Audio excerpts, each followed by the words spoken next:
Trend অনুযায়ী উপনির্বাচনে শাসক দলের পাল্লা ভারী থাকে। ছোট নির্বাচনের ক্ষেত্রে যে দলের সাংগঠনিক শক্তিশালী যত বেশি সে দলই জিতে থাকে। বাগদার শুভেন্দু অধিকারী আগে থেকেই বলে রেখেছিলেন যে ভোট লুট হওয়ার সম্ভাবনা রয়েছে। 7ই জুলাই কলকাতা টিভি খবর করেছিল যে আগে থেকেই শুভেন্দু অধিকারী তিনি কার্যত সাফাই দিয়ে রাখলেন। সেই ট্রেন্ড ধরেই উপনির্বাচনে আজকে 4-4 তৃণমূলের।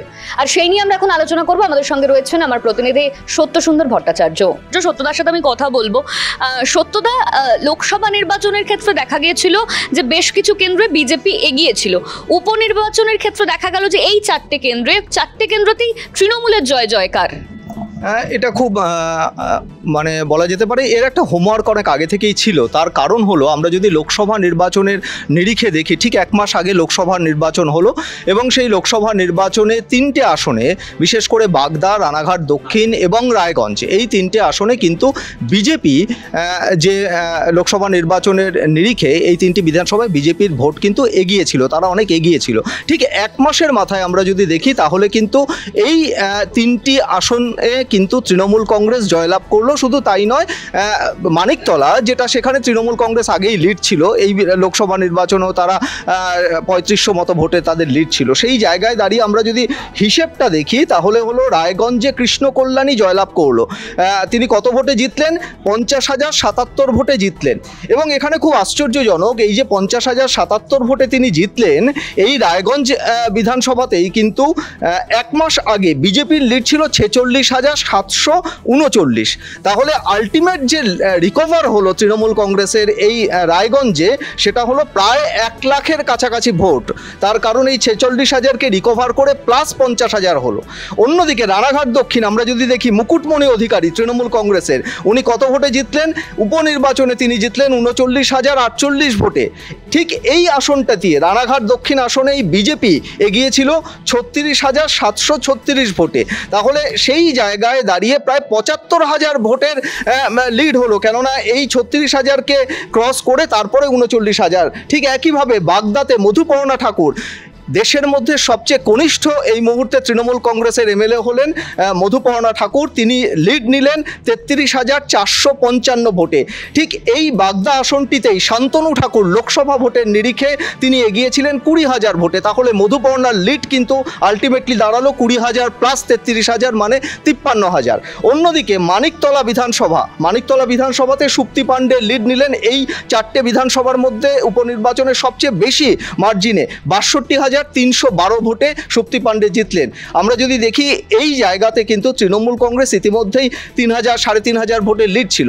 সেটা এর ফলে পরিষ্কার যে লোকসভা নির্বাচনের পরে তৃণমূল কংগ্রেস কিন্তু আরও অনেক বেশি করে সাংগঠনিক দিক থেকে, এবং যে 3টি আসনে বিজেপি এগিয়েছিল, বাগদা, রানাঘাট দক্ষিণ এবং রায়গঞ্জ, সেই জায়গায় নিজেদের সংগঠন এবং সেই জায়গায় মানুষের সাথে জনসংযোগ এবং যে সামাজিক প্রকল্পগুলো রয়েছে, সেই প্রকল্পের সুফল কিন্তু উপনির্বাচনের ভোট বাক্সে প্রতিফলিত হয়েছে। এটা কিন্তু একেবারেই পরিষ্কার।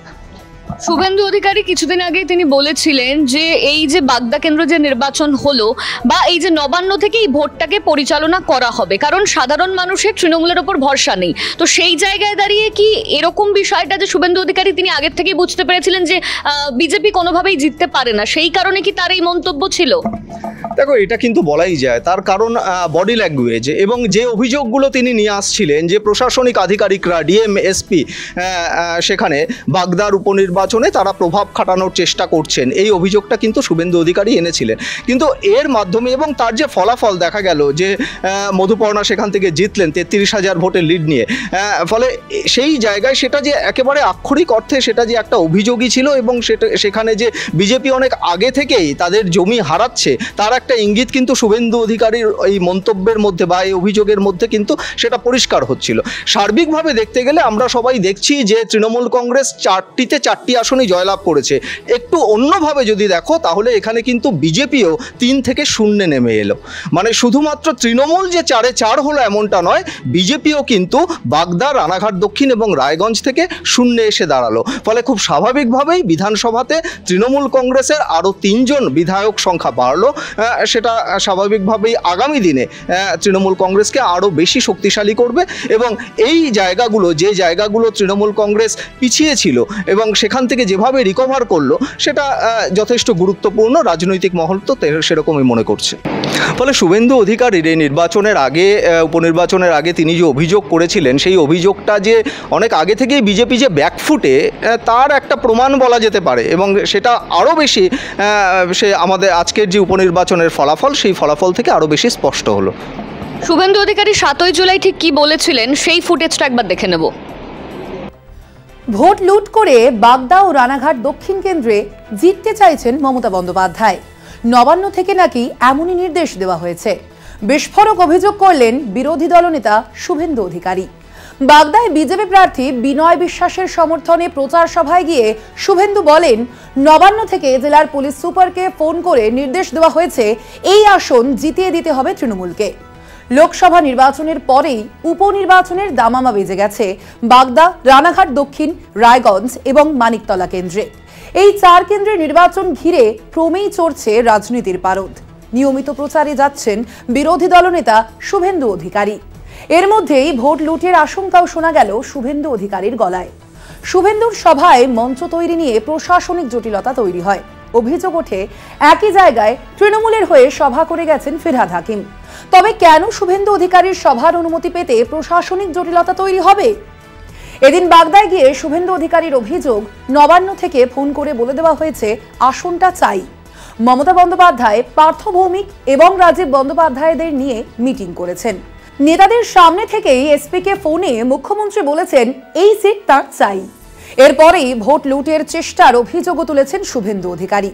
বলছেন লুট করে হলেও তৃণমূলকে জেতানোর নির্দেশ এসেছে। তৃণমূলের তরফে অবশ্য শুভেন্দুর এই অভিযোগ হেসে উড়িয়ে দেওয়া হয়েছে। ভিত্তিহীন অভিযোগ করেছেন শুভেন্দু অধিকারী, এমনটাই বলছে তৃণমূল। তৃণমূল শিবিরে অবশ্য কেউ কেউ একথাও বলছেন যে হেরে যাবেন জেনে আগে থেকেই সাফাই দিয়ে রাখলেন শুভেন্দু অধিকারী, যাতে পরে হেরে যাওয়ার কারণ হিসাবে এই যুক্তি খাড়া করা যেতে পারে।